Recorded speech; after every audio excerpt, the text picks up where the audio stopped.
Untuk menjaga keistiqomahan majelis, kita akan hadirkan singkat. Kita hadirkan singkat hikamnya Imam Ibn Athaillah As-Sakandari, insyaallah mungkin 5 menit 10 menit. Bismillah, kita akan bil barokah ya, supaya tidak terputus.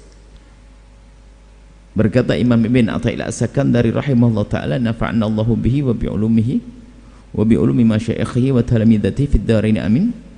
Beliau berkata, al-ilmu in qaranathul khasyatu falaka wa illa fa'alaika.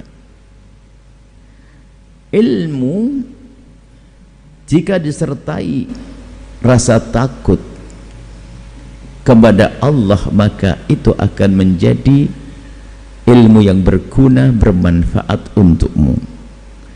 Kalau tidak disertai dengan rasa takut kepada Allah, maka akan menjadi malapetaka untukmu. Pada pertemuan yang lalu kita jelentrehkan, kita lebarkan makna ilmu yang bermanfaat, bukan hanya terbatas kepada ilmu fikih, ilmu tafsir, ilmu hadis, akan tapi hendaknya semua ilmu harus menjadi ilmu yang bermanfaat. Kuncinya untuk menjadikan ilmu itu bermanfaat, ilmu apapun yang Anda tekuni adalah niat baik di saat kita menuntut ilmu. Tujuan waktu kita mengambil ilmu itulah menjadikan ilmu tersebut manfaat. Biarpun katanya ilmu fikih, ilmu tafsir, kalau waktu mengambilnya adalah bukan karena Allah, tapi hanya untuk berbangga-banggaan di antara kawan, sombong-sombongan, apalagi untuk mencari dunia di balik ilmu tersebut, maka biarpun katanya ilmu syariat akan menjadi ilmu neraka, ilmu menyesat, ilmu menyengsarakan dia. Tapi begitu sebaliknya, biarpun itu ilmu-ilmu dunia, ilmu kedokteran, ilmu apapun, jika kita mengambilnya benar karena Allah, biaya untuk nyekolahkan anak juga yang halal, terus kita ingatkan anak kita bahwasanya dengan ilmu harus menjadi kau semakin dekat kepada Allah, maka itu akan menjadi ilmu yang manfaat. Kemudian oleh Ibn Athaillah As-Sakandari dianggap kalian sudah mendapatkan ilmu. Sekarang lihat tanda-tanda di dalam dirimu, ilmu yang kau peroleh. Hei para dokter, hei para insinyur, hei para ustadz, ilmumu itu ilmu yang manfaat atau tidak? Kata beliau, al ilmu in qaranathul khasyatu falak. Jika ilmu kedokteranmu, ilmu ekonomimu, ilmu fikihmu yang selama ini kau cari, kau kejar dengan jerih payah, dengan susah payah, jika ternyata itu semua menjadikan dirimu semakin dekat kepada Allah, maka ketahuilah itu ilmu yang berguna untukmu. Jika ternyata dengan ilmu itu kok engkau semakin jauh kepada Allah, maka petaka untukmu. Maka ayo semuanya koreksi masing-masing dari kita. Kita singkat, hei para dokter, ketahuilah ilmumu harus ilmu yang bermanfaat. Di otak, di benakmu, di hatimu hendaknya harus selalu kemuliaan, sehingga tidak akan sempat untuk berbuat dolim dengan ilmunya tersebut. Hei orang yang menekuni dunia bisnis, ilmu bisnismu, jadikan ilmu itu ilmu yang bermanfaat. Berpikirlah positif dengan bisnis yang besar untuk Allah dan Rasulnya. Semuanya hendaknya berpikir bagaimana dengan ilmunya itu menjadi semakin dekat kepada Allah Subhanahu wa ta'ala. Dengan kesadaran yang semacam ini, bisa jadi seorang insinyur, dia adalah khusyuk dalam sholatnya, bahkan di saat menyebut nama Allah bisa menitikkan air mata.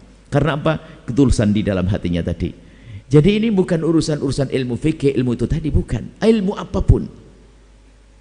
Sebab untuk pelestari semesta ini tidak hanya seorang alim yang dibutuhkan.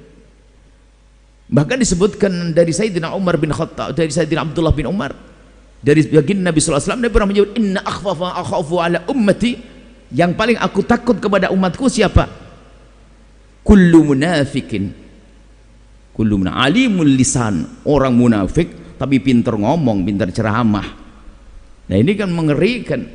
Bahkan dalam riwayat lain adalah siapa? Al-a'immah al-mudillun, dia belajar ilmu agama tapi menyesatkan, bukan membawa umat kepada Allah, akan tapi ternyata menyesatkan. Kenapa? Di balik ilmu yang dikejar, dicari, hanya ingin urusan dunia, kepentingan dunia. Nah inilah makanya tidak boleh sombong kita dengan ilmu kita. Kemarin beberapa hari ini kami serukan bahwasanya ternyata ilmu dengan ilmu itu adalah berdampingan seharusnya, dan kita saling tolong menolong. Kami sampaikan seorang ahli fikih nggak akan bisa mengeluarkan fatwa fikih yang sesungguhnya kecuali dia mengerti tentang ilmu yang ada urusannya dengan manusia. Kita akan berikan hukum kepada manusia tentang hukum fikih, nggak akan bisa kecuali kita akan mengetahui tentang manusia. Sebab al-hukmu ala syai'i far'an tasawwurihi. Kita bisa salah memberikan hukum kalau kita tidak mengerti ilmu tentang manusia. Maka kami himbau kepada siapapun, anak-anakku yang saat ini lagi menuntut ilmu di kampus, ilmu dunia yang kalian tempuh, kalian cari anakku, tapi ingat, ambil dengan mendekatkan kepada Allah. Jangan lupa tadi disebutkan oleh beliau, harus sambung dengan baginda Nabi, sambung jauh dekat dengan Al-Quran. Jangan lupa berapa lembar Al-Quran yang kau baca dalam setiap malam, sejarah Nabi yang kau baca. Kalian harus dekat, wahai anak-anakku yang sekarang calon dokter, calon insinyur, agar ilmumu nanti yang kau dapat menjadi ilmu yang menjadikan engkau semakin takut kepada Allah Subhanahu wa ta'ala. Tahajudmu, sholat duha, sesibuk apapun di kampus, jangan lupa untuk Allah, dengan Allah, sholat berjamaah, zikir, berdoa.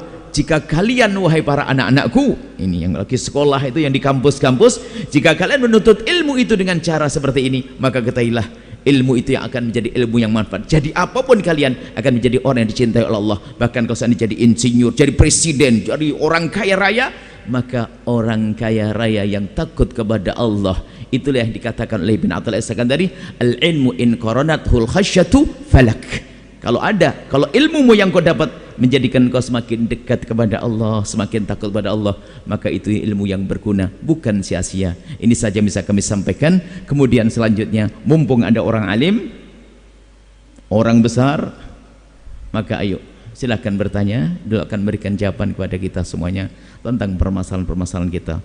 Wallahu a'lam bishawab.